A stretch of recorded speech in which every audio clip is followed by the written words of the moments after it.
C'est le professeur Demba Diédhiou, directeur de l'hôpital Abass Ndao. Avant de faire le point, c'est des remerciements à l'encontre de la marraine de cette journée Octobre Rose de l'hôpital Abass Ndao, le docteur Katifal Cissé, PDG des laboratoires GHPL, une personne qui mérite amplement, on peut dire, cette distinction, étant dans le domaine de la santé, avec la nouvelle politique de l'État du Sénégal qui parle de souveraineté.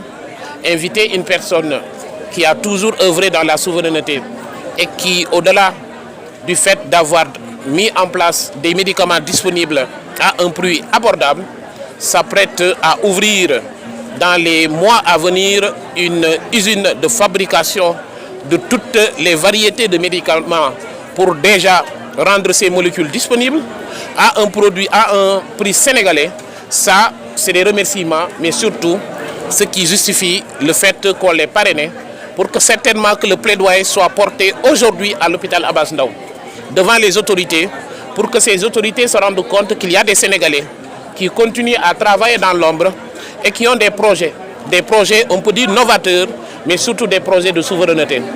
Partant de ces éléments, c'est des remerciements, c'est des encouragements, mais surtout remercier aujourd'hui le ministre de la Santé et de l'Action sociale, le docteur Ibrahima Sy, le ministre, tous les autres ministères du gouvernement du Sénégal, mais sans oublier les autorités qui nous ont fait confiance, le président de la République, son Excellence Bassirou Diomaye Faye, le Premier ministre, M. Ousmane Sonko. L'hôpital Abass Ndao cette année a 90 ans, donc c'est un hôpital ou bien un établissement qui a beaucoup compté dans le dispositif sanitaire du Sénégal.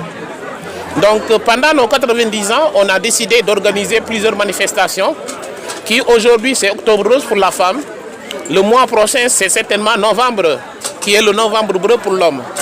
Mais au-delà de ces célébrations, l'hôpital Abass Ndao compte en réalité maintenir son leadership dans 3 domaines. Dans le domaine de l'ophtalmologie, l'hôpital Abass Ndao dispose du plus grand service d'ophtalmologie du Sénégal. Donc ça fait partie d'un de nos champions. L'équipement et la modernisation de l'ophtalmologie fait partie de nos priorités. L'autre priorité, c'est le diabète, parce que dès qu'on parle de l'hôpital Abass Ndao, c'est le diabète et la gestion de la mère et de l'enfant.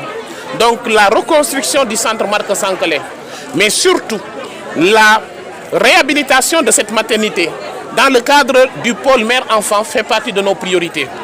Aujourd'hui, on a confié les clés de cette maternité à la marraine, le docteur Ndeye Katifal Cissé, pour que certainement qu'elle participe au développement de cette maternité qui, en collaboration avec la ville de Dakar, dans le cadre du développement de la néonatologie, permettra à n'importe quelle femme du Sénégal de pouvoir bénéficier des soins de qualité avant, pendant la grossesse et même après la césarienne. L'enfant trouvera un lieu sûr qui est la néonatologie pour avoir des soins de qualité.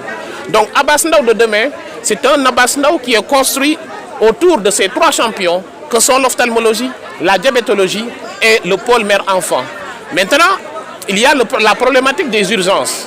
Il y aura les urgences obstétricales. Nous venons de réhabiliter toute la maternité avec le soutien de notre marraine.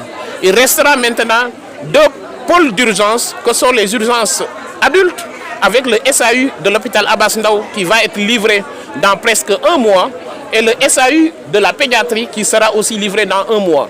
Donc pour dire que l'hôpital Abass Ndao de 2026, c'est un hôpital qui est prêt pour certainement répondre aux défis de la prise en charge des urgences, mais aussi aux défis de la prise en charge de 3 pathologies, la femme enceinte, le diabète, mais aussi les pathologies ophtalmologiques. Le défi pour gagner essentiellement ce challenge, c'est ça? C'est essentiellement un défi qui revient à l'hôpital Abass Ndao. C'est la qualité des ressources humaines. Les ressources humaines, Abass Ndao en dispose. Le reste, certainement, c'est l'accompagnement des autorités de la ville de Dakar, mais aussi les autorités étatiques. Et pour cet accompagnement, c'est la construction des édifices qui sont aux normes internationales. Mais sans oublier l'équipement. Donc les édifices, l'équipement et des ressources humaines de qualité, ce sont des éléments qui sont essentiels pour un hôpital Abass Ndao qui est au cœur de Dakar et qui pendant 90 ans a été aux côtés des populations sénégalaises, particulièrement les populations de Dakar. Le message à travers ce mois d'Octobre Rose, c'est un message, on peut dire, de sensibilisation, de rappel. Octobre Rose, c'est un moment de rappel, de sensibilisation. Mais l'attitude qu'on aimerait envers nos sœurs et nos mamans, c'est une attitude permanente. À chaque instant, à chaque mois, à chaque jour, à chaque semaine, nos sœurs devraient être attentionnées par rapport à ces fléaux de ces deux pathologies, que sont le cancer du sein et le cancer du col de l'utérus. Mais mon message est plutôt un message envers la prévention. À l'encontre de nos sœurs de 9 ans jusqu'à 17 ans, 18 ans, le cancer du col est un cancer évitable à travers une vaccination qui est gratuite.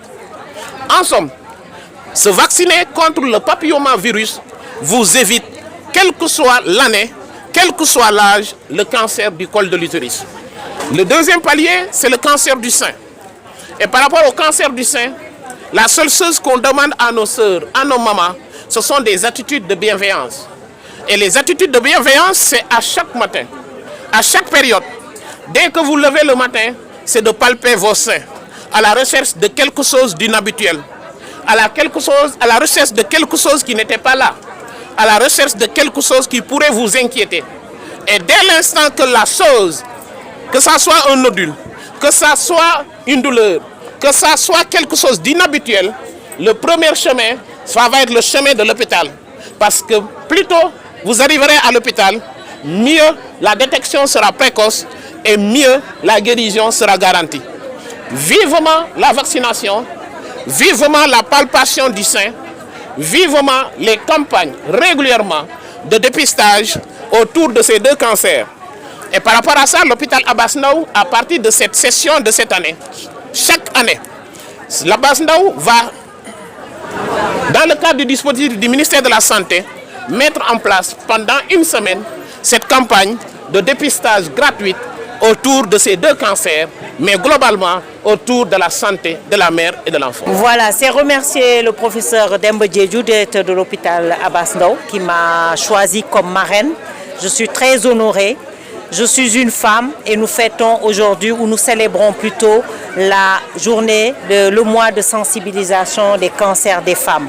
Donc c'est de dire aux femmes vraiment de faire la palpation systématique de leur sein tous les jours dans la douche, de faire pour les femmes au-delà de 25 ans, 40 ans, des frottis réguliers tous les ans, mais également de vacciner nos enfants afin d'éviter donc la survenue du cancer du col de l'utérus. Donc j'exhorte toutes les femmes vraiment à s'y mettre, unissons nos efforts, nos forces et nous pourrons booster vraiment hors du Sénégal ces deux maladies.